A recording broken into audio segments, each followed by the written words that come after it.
우선 한 가지 정리를 하겠는데요. 아까 영상에 계속 나온 어쩔아재라고 하는 사람이 밀어라고 하는 영상이 나왔잖아요. 법원행정처장님. 예. 그 내용은 확인이 되었습니다. 그건 어쩔아재의 목소리다라고 하는 내용이 아니다라고. 그래서 이 사람의 출처이지 그 목소리는 그 사람이 아니다라고 하는 걸 한 번 더 정리해 두겠습니다. 그 내용은 한 번 더 확인을 하시고요. 그다음에 많은 이야기들이 있어서 제가 정리하겠습니다. 고위공직자 범죄수사처는 대통령을 수사할 수 있습니까? 없습니까? 법원행정처장님. 일반적으로 대통령은 수사권 범위 내에 들어가는 것 같습니다. 그렇죠. 고위공직자 범죄수사처에는 대통령을 수사할 수 있습니다. 소추의 대상이 아니라고 하는 거죠. 예. 고위공직자 범죄 중에 법무부 장관, 고위공직자 범죄수사처의 대통령은 무엇으로 고발되었죠? 직권남용으로 직권남용, 예. 고발되어 있습니다. 그러면 직권남용은 고위공직자 범죄수사처가 대통령을 수사할 수 있는 내용 맞습니까? 예, 직권남용 자체에 대해서는 수사할 수 있는 것으로 일반적으로 규정이 되어 있습니다.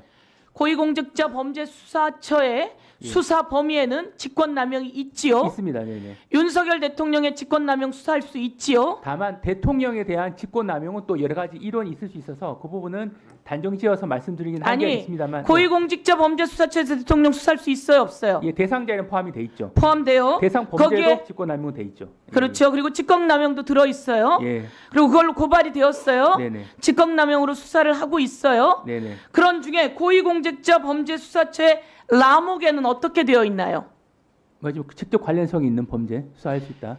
이 직권남용과 직접 관련성이 있는 죄로서 해당 고위공직자가 범한 죄를 수사할 수 있다 네. 되어 네네. 있지요. 네네. 그러면 고위공직자 범죄수사처가 윤석열의 직권남용을 수사해요. 근데 윤석열이 저지른 가장 큰 죄는 바로 계엄을 선포한 죄예요. 그리고 계엄을 선포해서 자기의 직권에 없는 것을 강요한 죄예요. 총 들고 국회 가라. 국회에 가서 국회의원들 끌어내라. 단전단수해라. 총을 쏠 수 있으면 쏴라. 라 등의 직권을 남용한 죄를 고위공직자 범죄수사처가 수사할 수 없습니까? 이 부분은 기본적으로 자, 네. 제가 정리할게요. 정확하게 오늘 다시 이야기합니다. 고위공직자 범죄 수사 과정에서 인지한 고위공직자 범죄와 직접 관련성이 있는 죄로서 해당 고위공직자가 범한 죄, 대한민국엔 내란죄를 저지르라고 아무도 생각을 하지 못했어요. 그런데 윤석열이라고 하는 대통령이란 자가 내란죄를 저질렀단 말이에요. 그래서 고위공직자 수사범죄처가 이것을 수사할 수 있는 거예요. 그리고 이 고위공직자 범죄수사처는 경찰과 검찰과 다 공조본을 통해서 수사할 수 있는 거예요. 그래서 경찰과 함께 공조본부를 꾸려서 수사한 겁니다. 그런데 이거에 대해서 수사가 되니 많이 엉뚱한 소리들을 대고 있는 거죠. 그것이 윤석열의 내란을 옹호하는 행위가 돼서 내란 선전선동에 해당하게 되는 것입니다. 그리고 이와 관련해서 법원행정처장님, 예. 서울중앙지법에서 고위공직자 범죄수사처는 체포영장을 발부해야만 합니까? 서부지법에서 발부해야 합니까? 말씀드린 것처럼 영장법원의 판단은 서부에서도 발부할 수 있다라는 그런 판단을 서울중앙지법, 서부지법 다 발부할 수 있죠. 그런데 체포영장, 구속영장은 관할 구역, 토지 관할이 원칙입니다. 범죄쥐가 원칙입니다. 윤석열의 범죄쥐가 서초구입니까? 아니면 용산입니까? 그래서 저희들은 이제 그 수사권이나 또 관할 이런 부분에 대해서 법원의 판단이 있었으니까 그 부분에 대한 다툼은 자, 사법 절차 범위 내에서 법원이 왜 판단한 겁니까? 근거에 맞게 판단한 겁니다.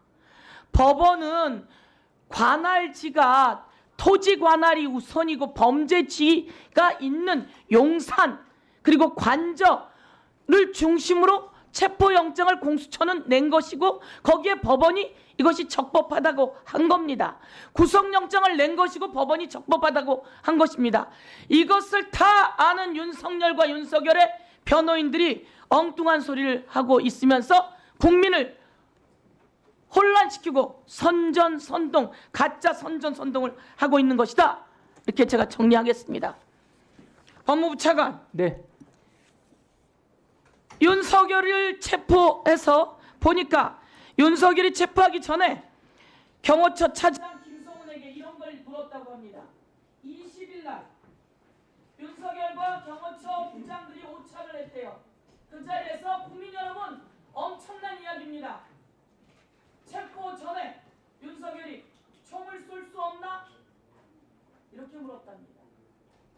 공수처가 들어오고 경찰이 들어오면 총을 쏠 수 없나? 라고 물으니 경호처장이 네 알겠습니다 라고 대답을 했답니다. 이게 대통령의 회짓입니까? 네, 그 부분은 저도 언론 통해서 확인해 봤는데 그 부분에 대한 구체적인 사실관계는 좀 확인할 필요가 있는 사안이라고 생각을 합니다. 이 내용과 그리고 이강우 본부장이 기관총과 그리고 총알들을 가지고 왔다는 거 아닙니까? 대통령이 공무를 집행하는 경찰과 공수처를 향해서 총을 쏘라고 이야기한 게 되겠습니까? 국회에 들어와서 총을 쏘라고 예, 정리해 주세요. 에 대해서 오늘 다시 한번 국민들께 네, 정리해 주세요. 국민들께 모든 것을 낱낱이 공개합니다. 이상입니다. 네, 수고하셨습니다. 박은정 의원님 질의하세요. 네, 국민의힘 좀 조용히 해주세요.